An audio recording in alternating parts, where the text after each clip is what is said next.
Today at the president's big deal foreign policy, national security, civil liberties speech, an activist who has been a thorn in the side of two White Houses now, Medea Benjamin from Code Pink, she willed into existence that rarest of things in presidential speeches, an unscripted moment. So today, once again, today, these desperate people. I'm about to address it, ma'am, but you got to let me speak. I'm about to address it. Commander-in-Chief. Let me address it. Close Guantanamo today. Why don't you let me address it, ma'am? Those 86 prisoners. Why don't you sit down and I will tell you exactly what I'm going to do.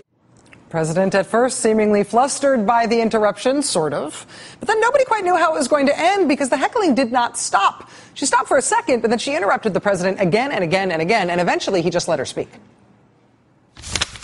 How about Abdul Rahman al-Awlaki, 16-year-old When we went, is that the way we treat a 16-year-old girl? he went Why on was he to. killed?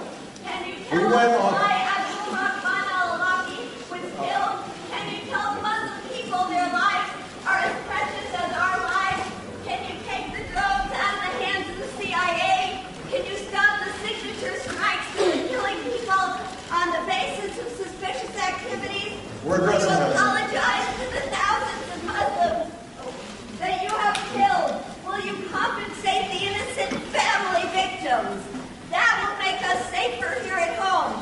I love my country. I love the rule of law. The drones are making us less safe, and keeping people in indefinite detention in Guantanamo is making us less safe.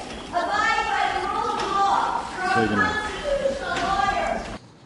All that while, this was the look on the president's face. Listening. Standing there listening at what is supposed to be his own speech. But the look of a maybe flustered president being heckled at extraordinary length. We're addressing that, ma'am. Eventually seemed to give way to something else. The voice of that woman is worth paying attention to. Obviously, I do not agree with much of what she said. And obviously she wasn't listening to me in much of what I said. But these are tough issues. And the suggestion that we can gloss over them is wrong. The activists at Code Pink and Medea Benjamin are not trying to make friends. They are out to be disruptive to those with whom they disagree.